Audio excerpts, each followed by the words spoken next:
Hey everyone, Oofstin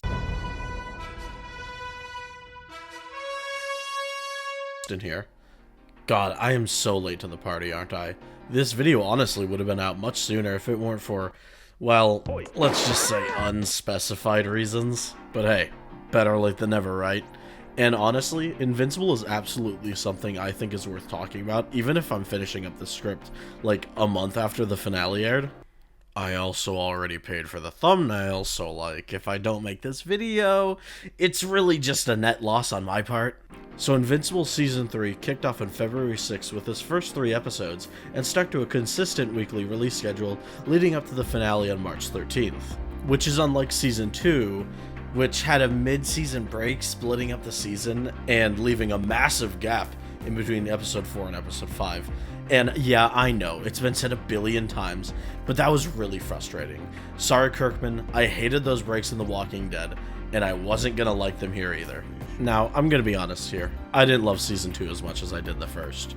So leading up to Season 3, honestly my excitement was minimal at best. I kept tabs on when it was dropping, but I didn't really bother with trailers or social media posts because I wasn't that invested. But man, when those first 3 episodes dropped, my opinion changed. I'll be going into spoilers during this review, so please go check it out if you haven't already. I promise you, this season is worth it. You happy? We start Season 3 with a really good story arc that involves Mark falling out of trust with Cecil, the director of the GDA. This is the main source of conflict in the beginning episodes, and I really love how it was handled, especially with how there isn't really a correct answer in who to side with until Cecil goes way too far, and then Mark is clearly in the right. These beginning episodes also have a lot more development for Mark's purple brother Oliver, because he's not a baby anymore. He's like 10, 11? I actually don't really know. But he wants to be a superhero just like Mark. I really enjoyed Oliver's character throughout the season, and I'm not sure if I'm just misremembering things, but back when I read the comic, I don't really remember liking him. For me, Oliver's standout moment was when he was talking with Mark and Eve in episode 6, where Oliver reveals that he remembers everything from when he was a baby, and how he really wants the people of Earth to forgive Nolan, since all Oliver remembers is an extremely kind and loving man. The only part of Invincible Season 3 that I kind of don't really care for is around the middle at Episode 5, which isn't an 8 out of 10, but like I'd throw it down at a 7 out of 10. And I just feel like that because the episode doesn't really have all that much going on. I'm not all that invested with Titan and Mr. Liu, though I will say it was really nice to see Machine Head, since he never appears past his first appearance in the comics, and I would love to see them do more with his character. But then, wow, we get to episode 6. The 6th episode of Season 3 was just phenomenal, and introduced us to one of my favorite side villains, Powerplexed, who is voiced by Aaron Paul. Powerplex's story is really great, and it kinda sucks to see so many people not understanding that he's just a broken man. His actions don't make sense, not because the writing is bad, but because he lost so much, and since Omni-Man is off-planet, the only real person he can easily throw the blame onto is Invincible. Though I will say his wife is also at fault, since she keeps pushing him to fight Invincible. I feel like every moment he was about to come to his senses, she comes in and keeps egging him on, and well, we can see how that ended. And then of course we have the Invincible War, Episode 7, which, outside of Season 2's possible Spider-Man cameo, was probably the most anticipated episode from the community. I know the biggest complaint from people is that it wasn't long enough, but like, it was only 10 pages in the comic.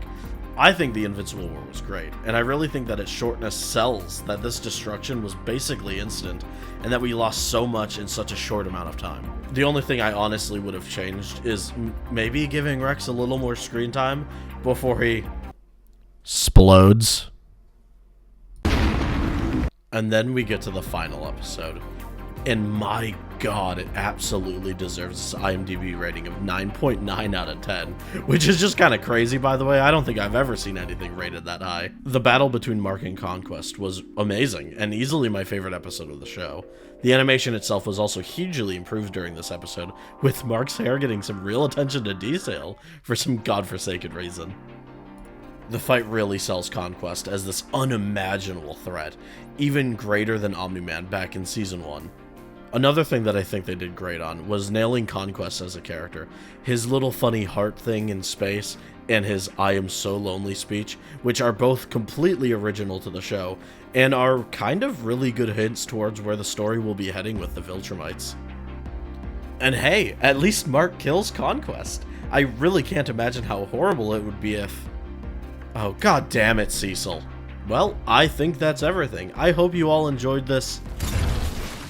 What the hell was that? Stand ready for my arrival, Wormstin. I'm here to talk about the animation side of Invincible and Invincible Season 3. And my glowing criticism is, it's completely fine and you guys are weird. Yeah, the animation isn't great in a lot of areas and could be better, but for this show, what's selling people on it is the gripping characters and engaging story. People don't really care all that much about the animation, and when it needs to be good, it's good. The entire Conquest fight is a great example of this. Yeah, it's a little funny to see characters in their, like, framing pose, like everyone's just standing there at the funeral and it looks really weird, but when the show needs to lock in, it does what it does, and we're not really here for the best, awesome, epic animation. We're here for a really engaging story and really engaging characters. And I have one quick thing to say to the people who complain on Twitter about how this animation killed their family. We both know you're just gonna watch next episode anyway like a good little boy. The animation is good when it needs to be. Could it be better? Absolutely, but then again, what could it be better? I am so lonely. Okay, Block, you can get the hell out of my video now. In the end, I really loved the third season of Invincible. Season 2 ended by making me believe that the show probably wouldn't live up to the comics, but my thoughts have now changed with the end of Season 3, and I really do think that once the show is finished, it will stand alongside the comics as one of my favorite superhero stories ever told. Thank you all for watching, and if you want to see more of my stuff, you can check out my Twitch and my Twitter in the description below. And I'll see you in the next video.